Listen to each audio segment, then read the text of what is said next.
nombre es Jazmín Janet López Figueroa, del séptimo cuatrimestre de la licenciatura en Derecho de la Escuela Grupo Educativo IMEI. Hoy hablaremos sobre los tipos de contratos.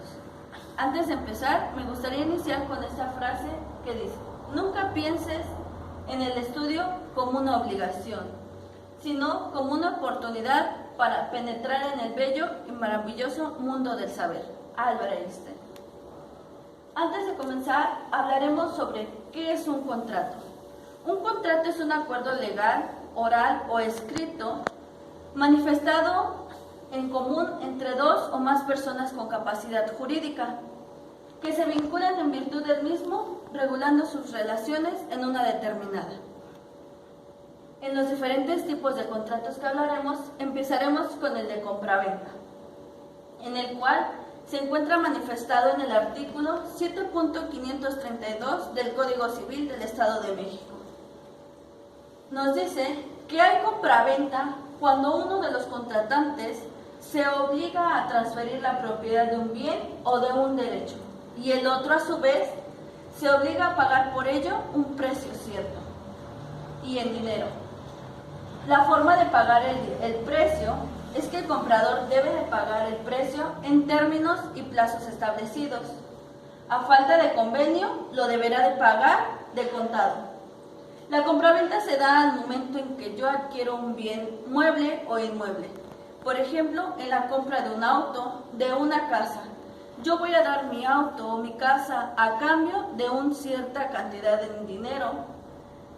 Y si es en plazo, se verá convenido en ese mismo contrato y se verá plasmado.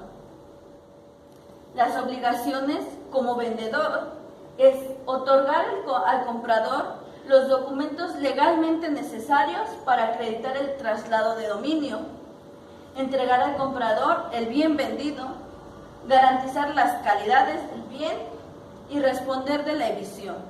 Esas son algunas de las obligaciones a las cuales tenemos en entregar un bien en perfectas condiciones, que se pueda usar y que no esté en un momento de evisión. Evisión se refiere cuando el comprador pierde la cosa en virtud de una resolución judicial firme, por la que se reconoce un derecho anterior al de la compraventa. Las obligaciones del comprador es que el comprador debe cumplir todo aquello que se haya obligado y especialmente pagar el precio del bien en el tiempo, lugar y forma convenidos. El comprador debe pagar intereses por el tiempo en que nadie entre la entrega del bien y el pago del precio.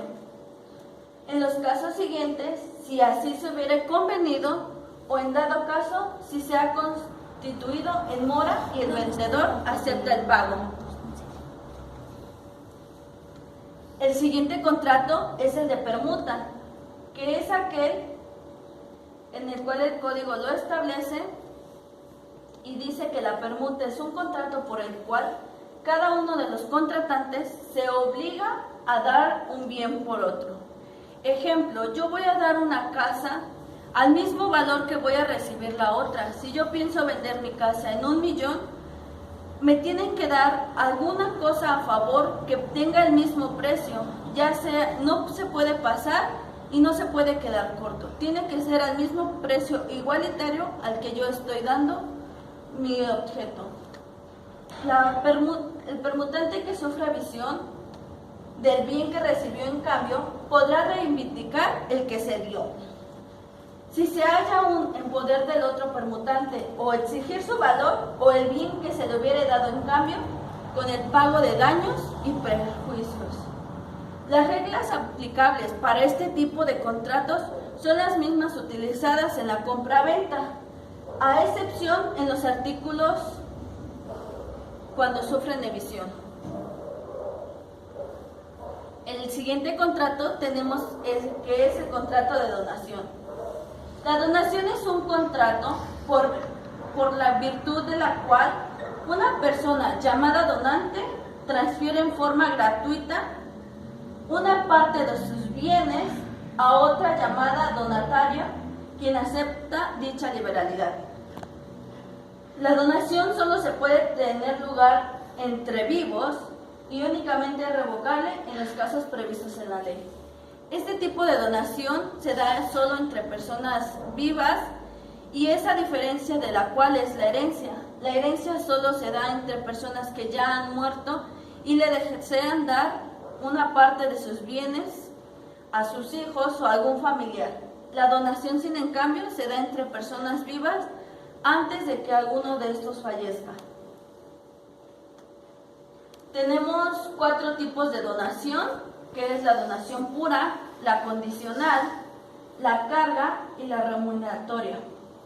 La pura es aquella la cual se otorga en términos absolutos, la condicional, la que depende de algún acontecimiento futuro de realización incierta, la carga, cuando impone algunas obligaciones, y la remuneratoria es aquella en la que se hace en atención a servicios recibidos por el donante y que ésta no tenga ninguna obligación de pagar. Tenemos lo que es el arrendamiento, el cual este contrato lo encontramos en el artículo 7.670 del Código Civil del Estado y nos marca que el contrato de arrendamiento, el arrendador se obliga a transmitir el uso temporal de un bien al arrendatario, quien se obliga a pagar un precio en específico. En este contrato se manifiesta cuando yo rento algún lugar, algún carro, algún espacio en el que yo pueda trabajar, en el que yo tenga algún goce de ese lugar, siempre y cuando yo pague algún precio por ese préstamo de ese lugar, de ese carro, de algún inmueble. Y los sujetos que intervienen son 2 personas, el arrendador y el arrendatario. El arrendador es aquella persona física propietario de un bien mueble o inmueble que a través de un contrato promete arrendar la totalidad o porción de una propiedad a otra persona para su uso exclusivo por un determinado periodo de tiempo y a cambio de un monto de dinero acordado. ¿Por qué se menciona en exclusivo? Porque esta persona, cuando se firma un contrato de arrendamiento, tiene que especificar el uso que se le va a dar a ese bien para que quede asentado dentro del contrato y este no se utilice de otra manera a la cual no fue pedido. El arrendatario, por su bien, es aquella persona física a la que se le ha otorgado el derecho de usar y ocupar una propiedad de arrendamiento perteneciente a otra persona, generalmente por medio del contrato que es de arrendamiento. Dentro de este contrato hay plazos máximos en el cual se puede convenir. Esto lo encontramos en el artículo 7.672 y nos cabe mencionar que son 2 años respecto a bienes muebles. Yo no me puedo pasar de esos 2 años. 3 años tratándose de inmuebles urbanos que son utilizados para la casa habitación. 5 años respecto de inmuebles destinados a locales comerciales o de servicios, que más que nada este contrato se da para esos lugares de casa habitación o de comercio.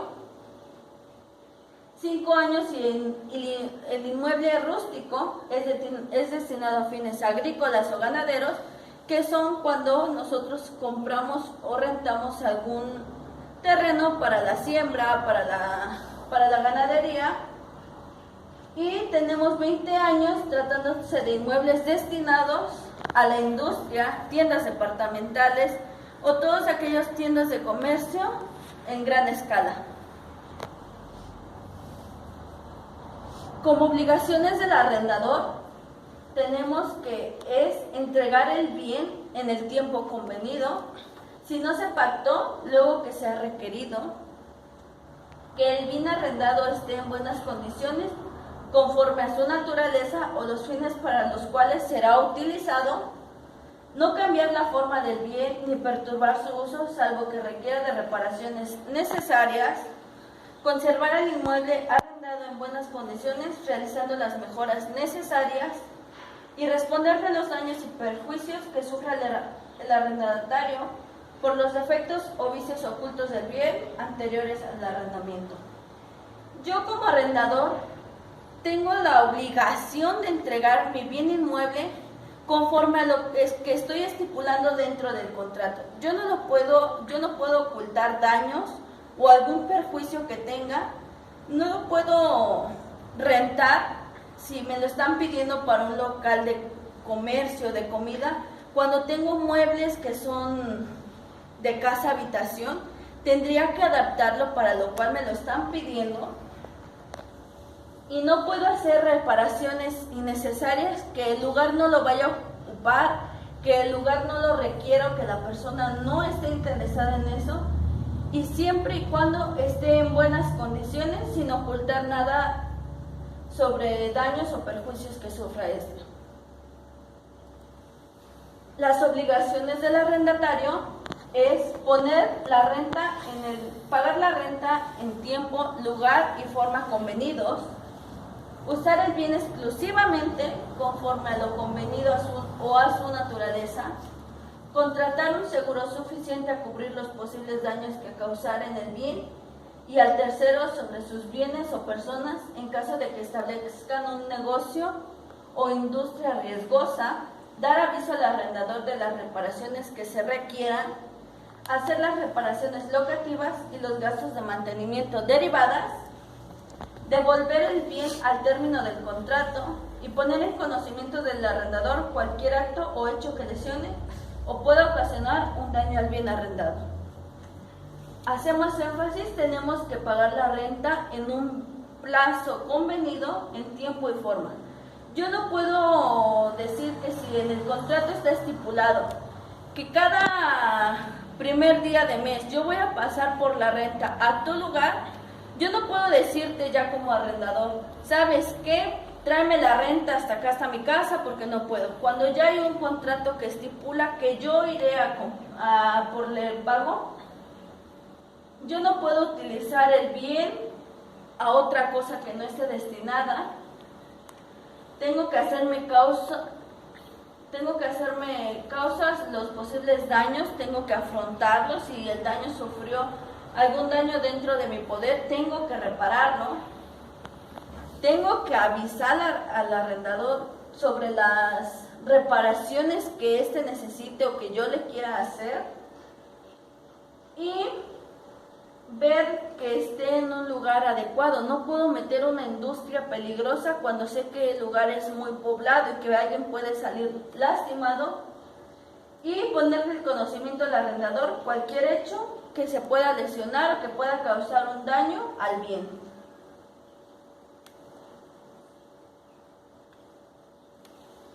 El contenido del contrato del arrendamiento son algunas de las especificaciones que debe de marcar el contrato dentro del Código Civil, conforme así lo establece, y deben de ir el nombre del arrendador y del arrendatario.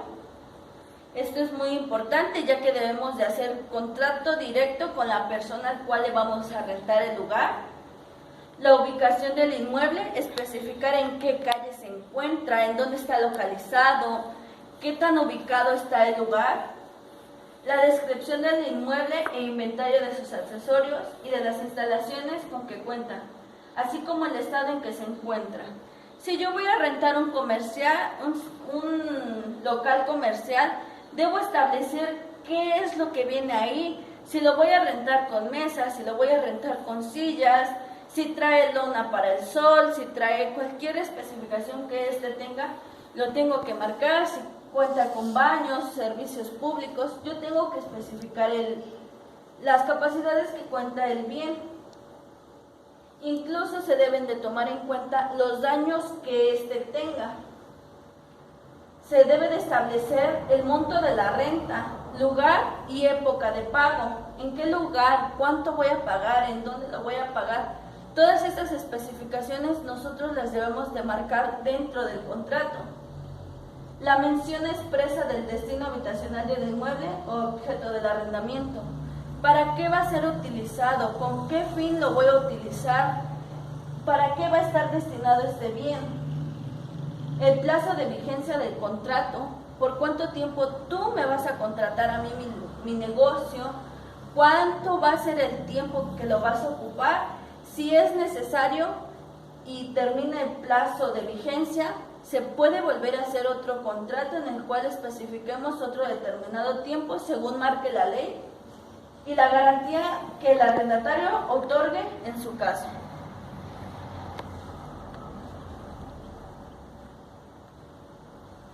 Tenemos la causa de terminación del arrendamiento y este se da principal por haber cumplido el plazo fijado en el contrato o en la ley, que es lo que anteriormente veíamos, el lapso del arrendamiento, todo este lapso que debe de durar, si ya pasaron 2, 5 años, 3 o los 20 años en el cual la ley marca, o si en dado caso yo lo haya determinado por un tiempo más pequeño, siempre se da la terminación cuando ese plazo haya terminado.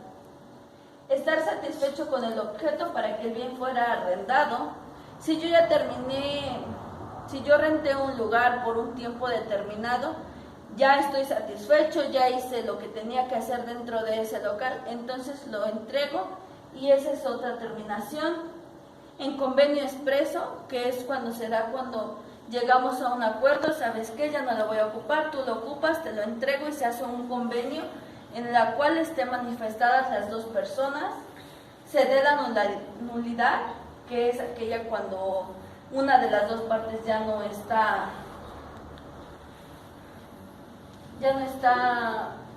satisfecho, la rescisión, la confusión, cuando se da la pérdida o destrucción total del bien por un caso fortuito de fuerza mayor. En dado caso, si nos vamos a una costa, que haya habido algún maremoto, un terremoto y este bien se haya destruido, se da la terminación de este contrato, ya que ya no hay cosa o bien que arrendar. La expropiación del bien arrendado o la evicción del bien dado en un arrendamiento, que era lo que decíamos que era evicción, cuando hay una causa judicial en el cual nuestro bien se ve quitado dentro de nuestros derechos. Y bueno, con esto terminamos nuestra exposición, esperando que les haya sido de gran ayuda. Solo son algunos de los tipos de contratos, existen muchos más, los cuales se encuentran dentro de nuestros códigos, se encuentran plasmados dentro de otras cosas, pero estos son algunos de los que son más severos en darse, de los que son más comunes. Muchas gracias.